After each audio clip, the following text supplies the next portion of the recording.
Bonjour. Aujourd'hui, on va vous parler d'un sujet qui a déjà fait une apparition dans les plateformes de Destination Expansion, où est-ce qu'on parlait de comment réagir quand un employé nous manque de respect. Ça a quand même eu 11 000 vues, Oui, donc je pense que c'est un sujet qui est quand même assez pertinent. Mais la question que moi, quand j'ai regardé la vidéo, je me suis posée, ça veut dire quoi manquer de respect? Parce que le respect, c'est un terme qui est quand même assez vague. Donc, dans un contexte d'affaires, est où la ligne? Comment est-ce que tu définirais ça, le respect, mettons, ou un ouais. manque de respect en entreprise? Ben, c'est une bonne question. Puis en fait, je pourrais te répondre qu'il y a autant de définitions que de personnes. D'où l'importance, on a déjà fait, on a parlé dans une capsule, c'est important de clarifier la raison d'être, clarifier aussi nommer la culture d'entreprise. Ben, c'est de le définir, le respect veut dire quoi? Parce que pour soi, ça peut aller de soi de dire, ben, de faire preuve de courtoisie, ça va de soi, c'est le gros bon sens. Mais en même temps, de le nommer puis de dire, OK, faire preuve de langage courtois, d'arriver à l'heure. Tu sais, ça peut être plein d'exemples, mais je pense que de prendre la peine de le nommer pour mettre le cadre clair, pour ceux qui me connaissent, le mot clarté, je pense que vous savez que j'aime ça l'utiliser, mais il y a tellement sa place en entreprise parce que justement de clarifier qu'est-ce que ça veut dire chez vous le respect.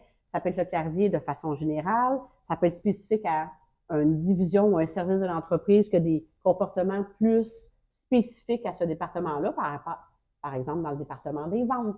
Ça veut dire quoi d'être respectueux dans le département des ventes? Fait que c'est vraiment, je pense que le point de départ, c'est de clarifier ça veut dire quoi le respect dans notre entreprise, dans notre, ce que j'appelle le vivre ensemble, là, ça veut dire quoi? Ça, c'est la première des choses. Puis, tu sais, on parle justement c'est quoi un manque de respect. Oui, Est-ce que, tu sais, mettons, je donne un exemple, on est en entreprise et on a un employé qui arrive souvent en retard. oui, Euh, pour moi, en ce moment, dans le contexte actuel, ils sont un petit peu en retard, c'est tel que tel. oui, Pour mon partenaire d'affaires, c'est un manque de respect pour lui. oui, Donc, tu sais, en tant qu'entrepreneur ou gestionnaire, mais il y a ça aussi, c'est de comment doser, c'est quoi un réel manque de respect oui. et comment adresser ça justement dans le contexte actuel des affaires. Oui, il y a comme deux questions dans ta question. Exactement, ouais, je OK, suis bonne là-dedans. je pense qu'on fait une autre question sur la partie comment Ouais, c'est j'harmonise ça. ça avec mon partenaire d'affaires. Ouais, ouais, non, pas ça. Mais ce que je veux dire, non, mais c'est une bonne question, c'est que dans le fond, c'est de définir le cadre.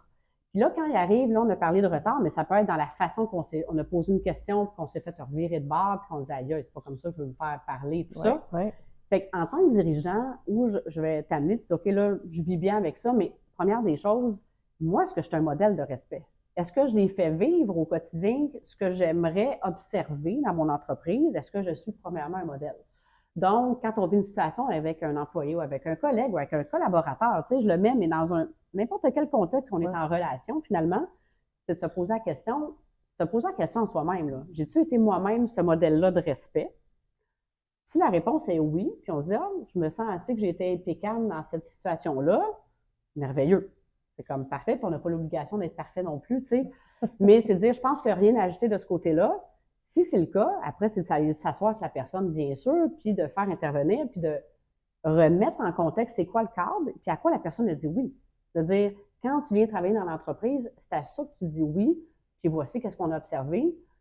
Es-tu prête à dire oui à ça? Es-tu prête à t'engager à ça? Parce que souvent, la boucle, je parle avec différentes personnes, avec différents dirigeants, puis l'intervention a été faite de nommer les choses avec l'employé, mais souvent, la dernière question pour boucler la boucle, de dire, es-tu prête à t'engager à ça? Qu'est-ce que tu comptes faire? Puis tu reconnais-tu, pas nécessairement de mettre la personne en boîte, mais de demander un certain engagement de la personne, de dire, es-tu prête à t'engager à ça pour que la suite de notre relation soit agréable, soit fluide, soit harmonieuse, là. Ouais. Fait qu'il y a deux parties à ça, c'est de se regarder soi dans le miroir. Puis si on se dit, je pense que je me suis regardée, puis j'ai pas été impeccable, en fait, j'ai contribué. Moi-même, je suis allée faire des petites pointes, des petits sarcasmes. J'ai contribué à faire au résultat que je vois aujourd'hui. Encore là, quand je dis que dans un dirigeant, l'humilité est une qualité qui est importante, qui est recherchée, on n'a pas l'obligation d'être parfait. Fait que c'est comme, on l'a échappé, il n'y a rien de plus beau, puis une belle occasion d'aller solidifier la relation de confiance avec son employé, de dire, regarde, je le demande, j'ai pas été, en toute humilité, c'est vrai, j'ai pas été un modèle là-dessus, ça a été irrespectueux de ma part, je m'en excuse, on peut se repartir sur des nouvelles bases.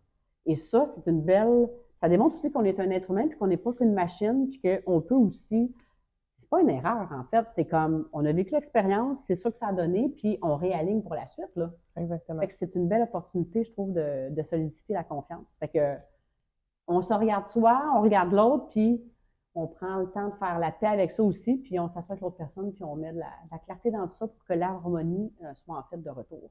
Oui, puis j'aime ton point, tu sais, d'être en paix avec ça avant Ouais. même de l'adresser, parce que sinon, ben, ça peut juste faire des flamèches. Fait que c'est pas.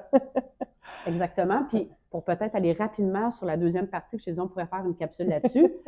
Bien, à la base, tu sais, quand je dis c'est important de clarifier, c'est de le définir entre les deux partenaires d'affaires. Oui. C'est quoi le respect qu'on veut, puis harmoniser quelque chose, puis dire, regarde, est-ce qu'on est prêt à, quand on est devant justement les employés qui sont là, c'est comme ça qu'on le véhicule. Ouais. C'est de l'harmoniser entre vous deux, dans le fond, en premier lieu. Absolument, absolument. Bonne chance. Mais on pourra approfondir ça dans un autre contexte. Absolument.